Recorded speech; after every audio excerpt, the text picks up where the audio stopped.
Questão 72 do capítulo 1. Você está com fome e decide ir a seu restaurante favorito na região. Você sai de seu apartamento e toma um elevador para descer 10 andares. Cada andar tem 3 metros de altura. Aqui eu já fiz a esquematização dessa questão aqui em relação a todos os deslocamentos.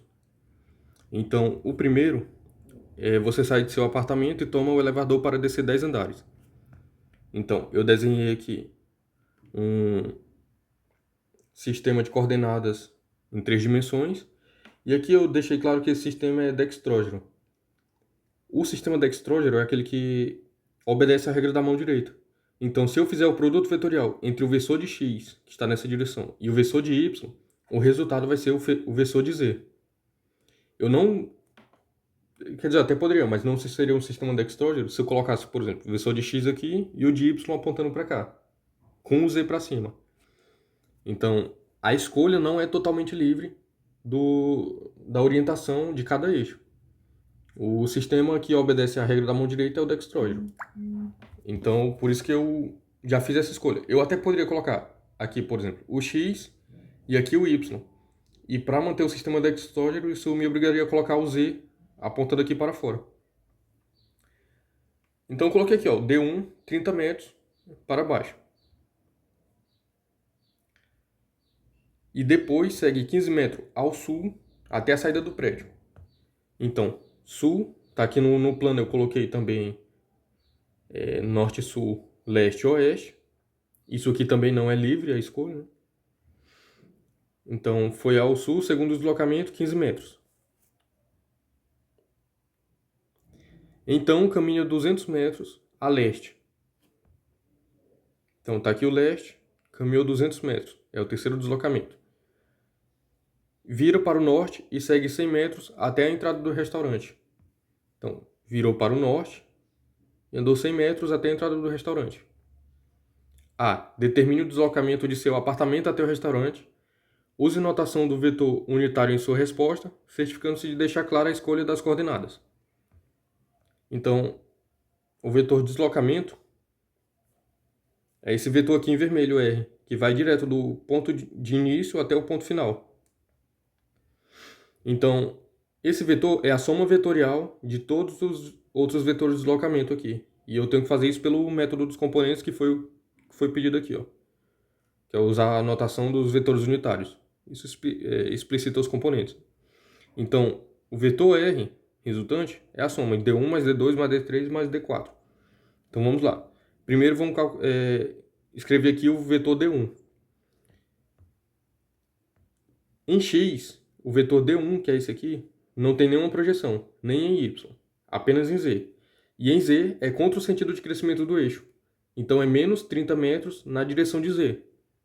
Então, 0 em X, 0 em Y, menos 30 metros na direção de Z. Vamos ver agora o D2. O D2 aqui são 15 metros, conta o sentido de crescimento do eixo X, não tem projeção em Y nem em Z. Então, é menos 15 metros, 0Y, 0Z. Menos 15 metros na direção de X, 0Y, 0Z. Agora vamos escrever aqui o D3. O D3 não tem projeção em X, então ele mantém o X constante. Não tem projeção em Z, o Z é constante também, igual a zero.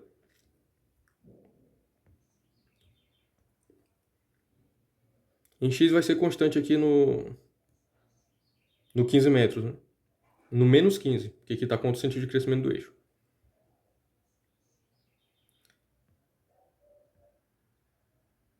Se eu deslocar o D3 para a origem, que é a forma como eu conto isso daqui, eu vou ficar com 0 em X, menos 200 metros em Y, mais 0 em Z. Vou explicar isso aqui mais uma vez. A coordenada do vetor, no início aqui, é menos 15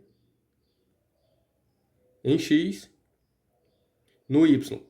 Como está partindo aqui da origem do Y, vai ser 0, e em Z é 0.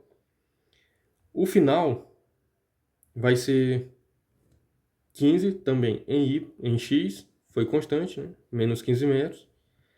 Em y, agora teve o deslocamento aqui, contra o sentido de crescimento, então menos 200. E em z continua zero. Então esse aqui é o final, esse é o inicial, e o vetor é final menos o inicial. Então vai ser esse menos esse, dá zero. Esse menos esse, dá menos 200. Esse menos esse que dá zero. Por isso que isso daqui é o vetor deslocado para a origem. Então, eu coloco o início dele na origem, ele aponta nesse ponto aqui. E assim para todos os outros. Foi bom lembrar disso que eu não tinha explicado isso aqui para os outros ainda, como deslocar para a origem. E agora o D4. Da mesma forma, o D4, se eu deslocar ele aqui para a origem, ele não vai ter nenhuma projeção em Y, nem em Z, e vai ter só 100 metros na direção de crescimento do eixo X. Então vai ser 100 positivo. 100 metros na direção de X, 0 em Y, 0 em Z. Agora que eu já coloquei todos esses, e ainda fiz o que a questão pediu aqui, certificando-se de deixar clara a escolha das coordenadas, eu posso só fazer a soma de cada componente. E antes de fazer a soma, vou fazer mais um comentário.